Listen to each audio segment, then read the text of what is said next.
aborder le sujet du site internet parce que c'est crucial. Aujourd'hui, chaque éditeur logiciel a son site internet. C'est très très rare voilà, qu'on rencontre des éditeurs qui n'ont pas encore de site, qui sont peut-être en train de créer l'entité. Et dans ce cas-là, effectivement, il s'agit de créer le site pour la première fois. Mais la plupart du temps, on travaille avec des éditeurs logiciels qui envisagent la refonte du site, qui se posent des questions concernant le cahier des charges. Qu'est-ce qu'on doit avoir sur son site internet pour avoir plus de leads qualifiés, ainsi de suite. Donc, quels sont les objectifs d'un site éditeur logiciel, en sachant que les habitudes des internautes, et quand on crée un site internet, on doit fournir un site internet qui correspond donc aux attentes et aux habitudes des internautes. Il faut savoir que ça change régulièrement. Donc, un site internet peut être vite peut devenir vite ringard et il faut vraiment l'optimiser, le retravailler tous les 2 3 ans. Alors, voici l'agenda de ce webinaire. Déjà des objectifs d'un site éditeur logiciel, des aspects techniques, graphiques, le contenu, l'ergonomie, quel est le tunnel de conversion, donc quels sont les parcours d'achat qui fonctionnent le mieux, quelques mots sur le référencement naturel et puis le processus de conception du site. Alors, tout d'abord, il faut dire on a 2 objectifs, hein, pour un site éditeur logiciel. D'abord, effectivement, c'est de générer des leads marketing qualifiés, hein, et de les transmettre après à notre équipe, commerciale. Mais puis, il y a aussi un objectif, surtout pour les éditeurs qui sont en SaaS, c'est peut-être d'avoir des comptes qui sont créés. Donc, pareil, ça correspond aux leads, on va dire, cette fois-ci pas marketing, mais vraiment sales, oui, donc aux leads, qui sont vraiment qualifiés, donc création de compte ou peut-être, l'achat directement, hein, si votre, site permet, l'achat directement de la solution en ligne. Donc, il s'agit souvent des SaaS, bien sûr. Donc aujourd'hui, on ne peut pas dire qu'un éditeur logiciel, peut justement avoir uniquement le site vitrine. Ça ne marche pas aujourd'hui comme ça. Aujourd'hui, le site internet doit avoir un certain nombre de choses obligatoires pour, convaincre l'internaute qu'il est au bon endroit, que, la société auprès de qui il se renseigne donc, a l'expertise, a connaissance du secteur et ainsi de suite. Donc ce n'est pas un site vitrine aujourd'hui, mais vraiment un site générateur de leads et le fond et la forme du site ont la même importance. Donc, on va parler de ça un peu plus en détail. Déjà, quels sont les aspects techniques et graphiques à respecter, hein, parce qu'un site internet peut être réussi, mais en même temps, on a malheureusement souvent des erreurs, déjà au niveau technique, déjà au niveau de création du site, qui font que notre site n'est pas bien référencé sur les moteurs de recherche, se charge très lentement et donc tout ça crée une expérience négative de l'internaute et il abandonne tout simplement, il passe à autre chose. Donc d'abord, il faut faire attention au choix de votre CMS, hein. Aujourd'hui, c'est très, très rare qu'un éditeur logiciel crée le site, heu, hem, on va dire en codant, oui, purement dans le code. Donc d'ailleurs, c'est une technique, une pratique à éviter parce que, par un moment, vous allez vous rendre compte que vous êtes un peu limité dans tout ce qui est mise à jour, dans tout ce qui est rajout de contenu et cetera. Il faudra former des personnes ou sinon toujours s'adresser à l'agence qui vous a créé le site, pour qu'il rajoute, la moindre virgule, donc c'est vraiment pas pratique. Donc c'est pour ça, on préconise bien sûr de passer par des CMS, de type WordPress ou par exemple par des solutions SaaS, mais WordPress, c'est quand même à privilégier parce que ça a une très bonne notoriété et vraiment pas de problème avec ce CMS. Donc là, c'est la première chose. Deuxième chose, vous savez peut-être que depuis 2019, Google préfère les sites qui sont, considérés, adaptés pour mobile, hein, donc quelque chose qu'on appelle mobile first. Donc c'est vraiment une nécessité aujourd'hui. Il faut que votre site, en tout cas le template que vous choisissez et votre site aussi, soit optimisé pour le mobile d'abord et puis pour le PC. Même si votre trafic n'est pas à 100 mobile, donc bon, ça n'existe pas à 100 mobile de trafic, mais on va dire même si, chez vous, donc quand vous regardez vos stats analytics, vous voyez que 70 viennent du PC, tablette et puis il y a une petite partie qui vient du mobile. Même dans ce cas-là, Google souhaite que votre site soit optimisé mobile. Donc si ce n'est pas le cas, si déjà le site n'est pas responsive, évidemment vous êtes pénalisé énormément, mais ce n'est pas tout d'avoir le site responsive aujourd'hui. Aujourd'hui, quasiment tous les CMS, tous les thèmes de WordPress proposent un site qui est responsive, mais ce n'est pas tout. Il faut aussi que quand même la template et l'expérience utilisateur soient adaptés pour l'utilisation mobile. Donc il y a vraiment pas mal de points à surveiller dans ce cas-là.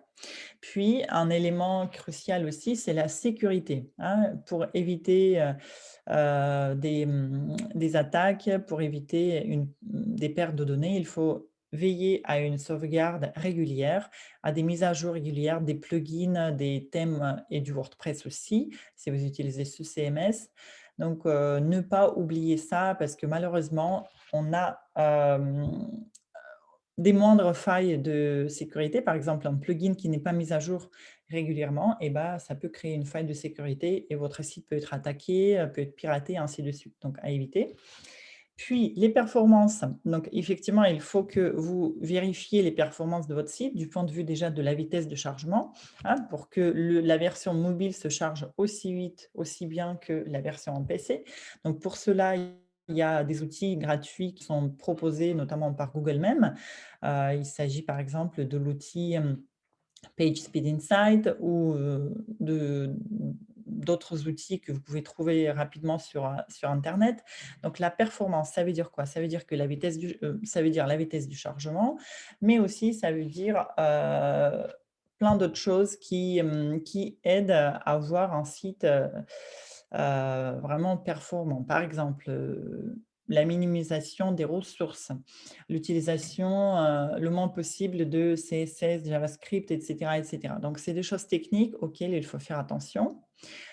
S'il faut, un éditeur logiciel peut bien sûr utiliser le site multilingue, mais par contre à veiller aussi que du coup chaque langue, chaque site en français, en anglais, en espagnol, et cetera, soit travaillé comme si c'était un site à part, hein, du point de vue du référencement naturel, du contenu et ainsi de suite. Donc à faire attention avec les sites multilingues.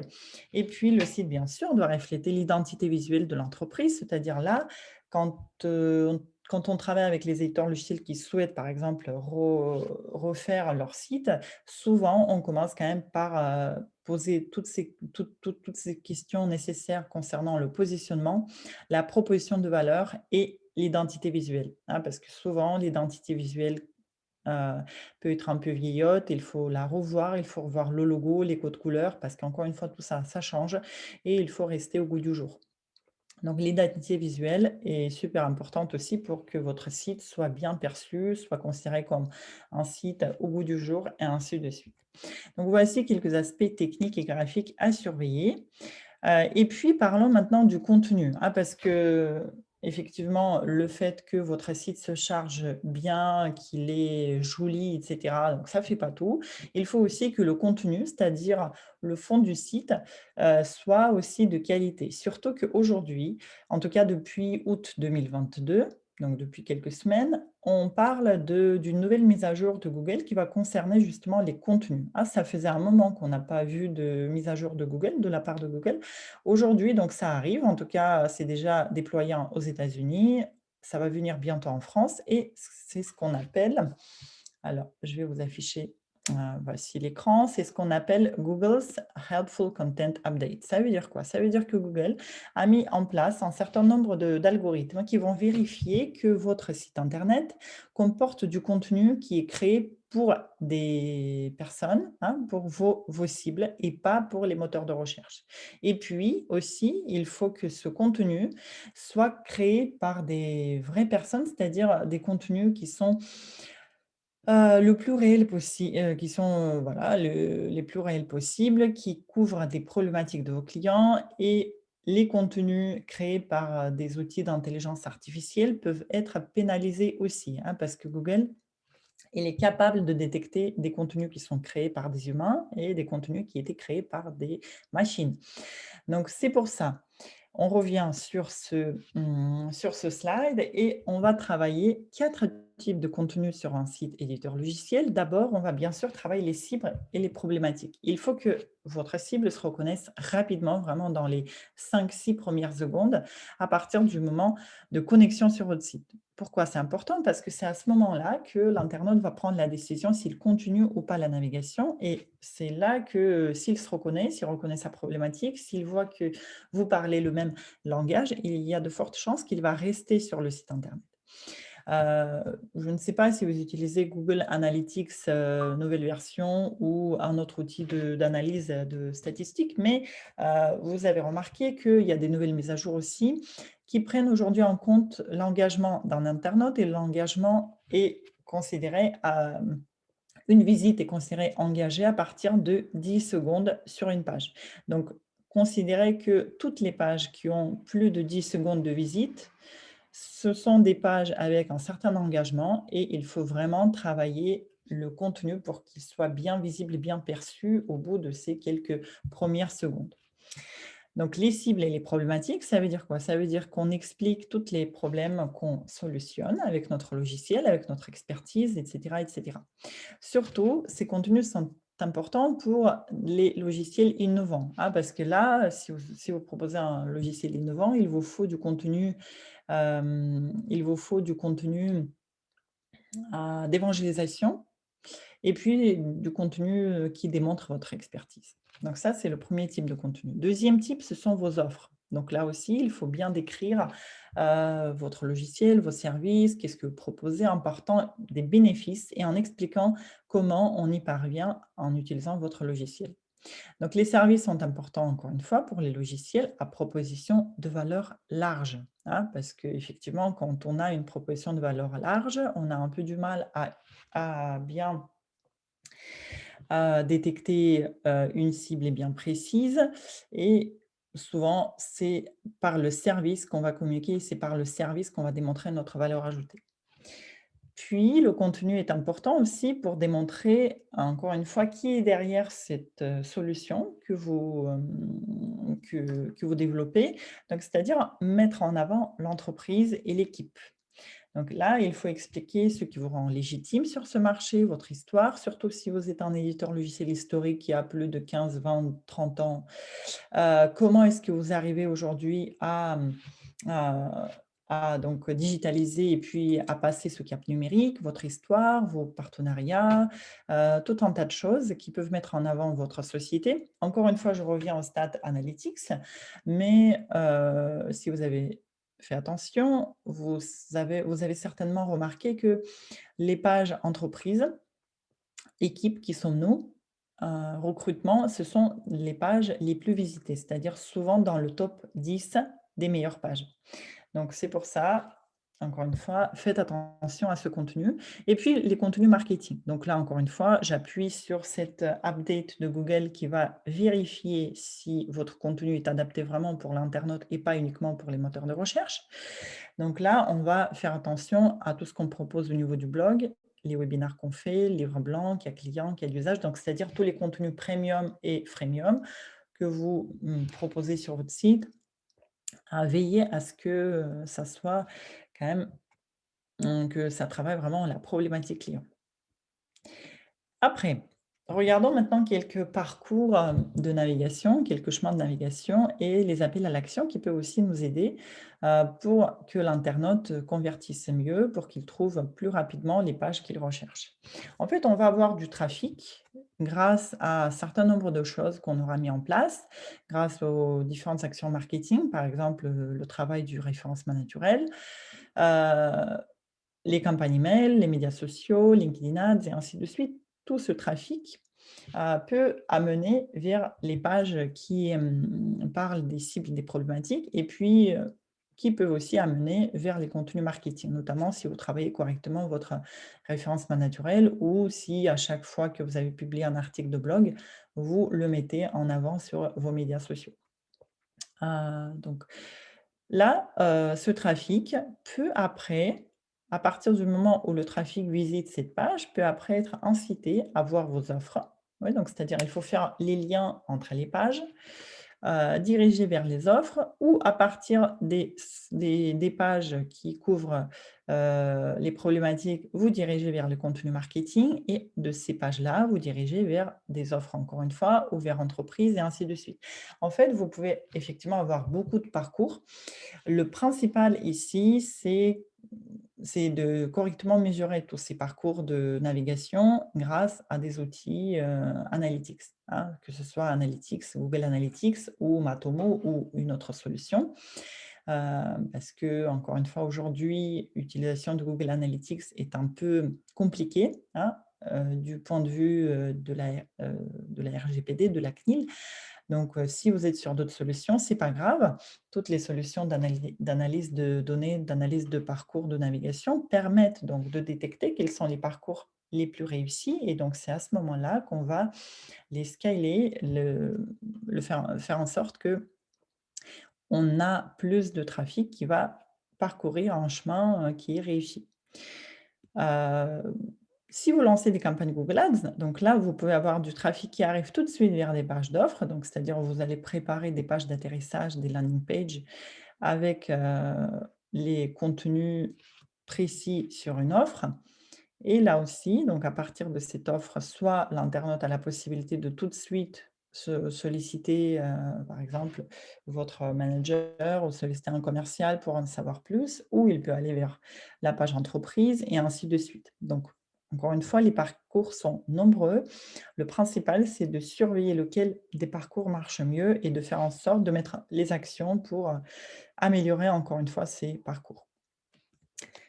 Voilà et puis quelques mots sur le SEO. Donc quand vous allez refaire votre site ou par exemple auditer votre site, faites attention aussi à tout ce qui est référencement naturel parce que quand même c'est une source de trafic très importante pour des éditeurs logiciels et malheureusement, on se rend compte que le référencement naturel n'a pas été travaillé au moment même de création du site. C'est-à-dire, on a créé, la carcasse du site, mais on n'a pas réfléchi à la structure qui est cohérente pour le référencement naturel. Donc là, qu'est-ce qui se passe? C'est qu'on est obligé de repasser une deuxième fois sur le site même, sur la structure des pages. On perd 2 fois du temps, 2 fois plus de temps. Donc là, ce qu'il faut faire, effectivement, c'est dès le départ, quand vous êtes en train de refaire votre site ou, vous faites par exemple juste un audit de votre site, il faut faire attention au référencement naturel parce que c'est vraiment la base, c'est le premier source la plupart du temps, c'est le premier source de trafic d'un éditeur logiciel.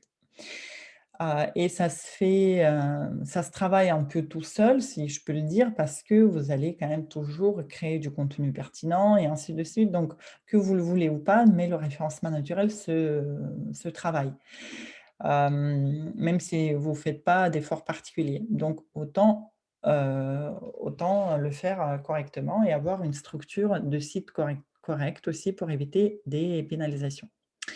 Donc, par quoi est-ce qu'on commence? Déjà, on fait une liste d'expressions clés de positionnement. Vous pouvez, utiliser des planificateurs de mots-clés, par exemple de Google Ads, de SEMrush, Insight-UDA, Ubersuggest, et cetera. Donc il y a tout un tas d'outils qui permettent d'avoir le nombre de recherches, en moyenne par mois. Ça vous donne une idée si votre, mot-clé, en tout cas si le langage que vous utilisez dans vos contenus est vraiment recherché par votre cible, donc si on tombe sur les mêmes mots-clés. Après, on affecte un mot-clé principal à chaque page du site. On peut aussi faire la distinction entre les expressions clés business qui conviennent plus aux pages offres et les expressions clés qu'on appelle longue traîne, qu'on va plus travailler sur les pages de problématiques et puis qu'on va aussi travailler sur les pages de contenu marketing. On prévoit aujourd'hui plus de 500 mots minimum, hein, pour qu'un contenu soit correctement référencé par un moteur de recherche. Avant, on parlait de 300 mots maintenant, donc ça a augmenté, vous voyez, 500 mots et surtout, il faut respecter aussi ce qu'on appelle Google IT, c'est-à-dire c'est expertise, autorité et trust. hein, donc, et confiance. C'est-à-dire, vous proposez du contenu à une forte valeur ajoutée qui est créé par des humains et pour des humains.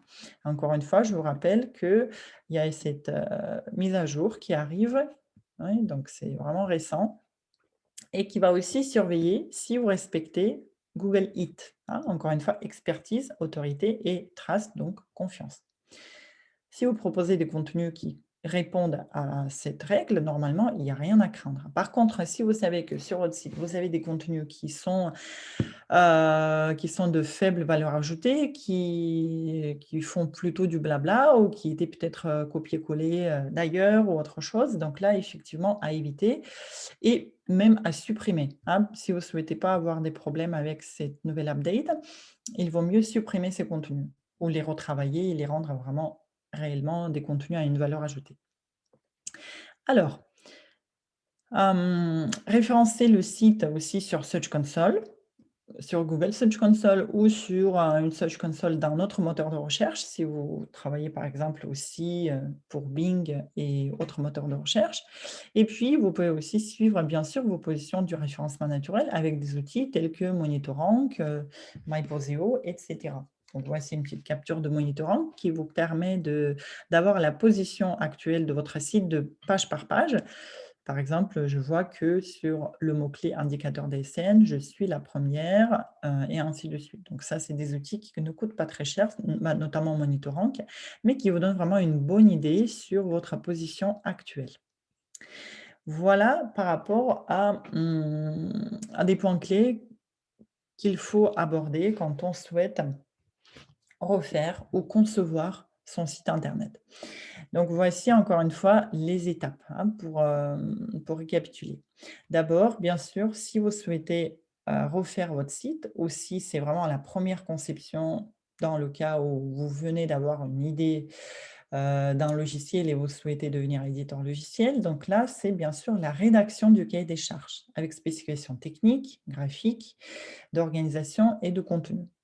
Si jamais vous avez déjà votre site internet, donc je dirais qu'une étape précédente même à la rédaction du cahier des charges, c'est un audit. C'est un audit de votre site actuel, de vos contenus marketing, de votre positionnement, de vos offres, de sources de trafic et ainsi de suite. Donc, un bon audit va nous aider à ne pas faire les mêmes erreurs et à privilégier, par exemple, des choses qui ont déjà marché auparavant et ainsi de suite, bien sûr. Donc, un audit est indispensable si vous souhaitez refaire votre site. Donc, on va dire que audit, c'est le premier point si vous avez un site déjà en ligne. Deuxième étape, c'est la rédaction du cahier des charges. Et puis, troisième étape, donc c'est le choix de template, conception de l'architecture du site. Ici, on parle de menu, de header, de footer, oui, donc c'est-à-dire d'avoir une arborescence de votre site cohérente et claire pour vous, mais aussi pour l'internaute aussi, qui est susceptible de venir sur votre site. Conception des modèles de page, intégration de contenu et optimisation technique. Donc, voici quelques étapes. Chaque étape va nécessiter une validation de la part de l'agence avec laquelle vous travaillez ou peut-être vous allez mener ce projet en interne.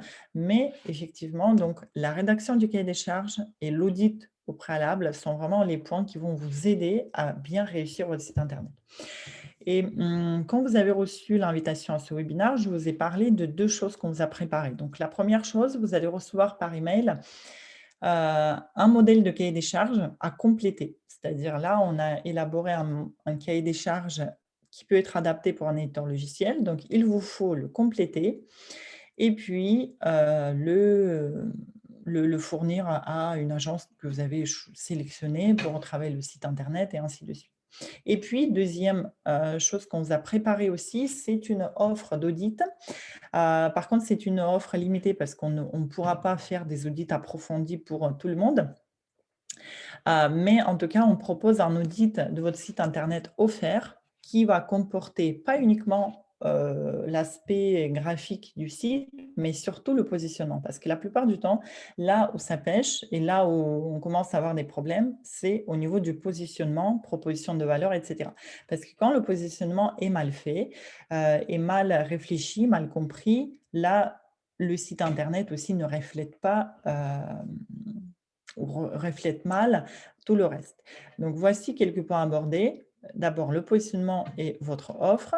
Après, tout ce qui est performance technique, référencement naturel et les canaux d'acquisition. Donc, pour cela, on aura besoin d'accéder à votre analytics en format lecture seule, hein, en mode lecture seule. Ça va nous suffire pour avoir une idée de quels sont les canaux d'acquisition qui fonctionnent, qu'est-ce qui ne fonctionne pas, et puis surtout les performances techniques, là où il faut appuyer pour améliorer, par exemple, ce type de performance, hein, qui est très, très faible. Est-ce que vous êtes conforme RGPD? Est-ce que vous utilisez Google Analytics 4 ou Universal voilà, donc ça veut dire aujourd'hui vous n'êtes pas conforme. Qu'est-ce qu'on peut faire pour être conforme? Est-ce que vous avez des méga menus, donc c'est-à-dire tout l'aspect graphique cette fois-ci? Est-ce que les sites se reconnaissent?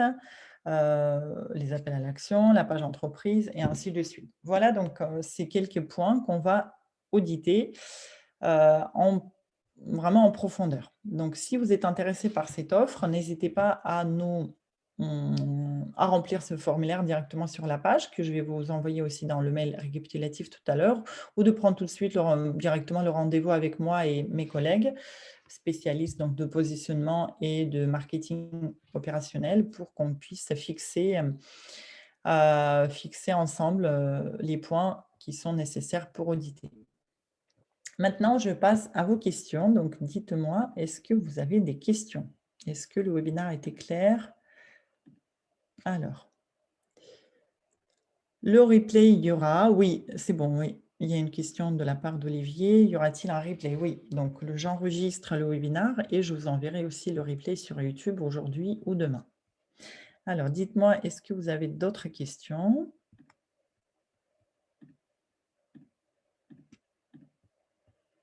Je vais patienter un petit moment. Alors. En tout cas, n'hésitez pas à profiter de cette offre d'audit parce qu'on va la proposer uniquement ce mois-ci, en mois de septembre. Pourquoi? Parce que sans audit, on aura du mal à refaire correctement son site. Et quasiment tous les éditeurs logiciels avec qui on travaille ont besoin de quelques modifications, si on ne parle pas de la refonte en entier, mais de quelques modifications, de quelques ajustements pour améliorer, encore une fois, ses performances. Bon, bah, parfait, je vois qu'il n'y a pas d'autres réponses. Dans ce cas-là, je vous remercie et bah, je vous envoie tout ce que je vous ai dit par mail aujourd'hui ou au plus tard demain. Je vous souhaite un très bon appétit, très belle journée et à bientôt.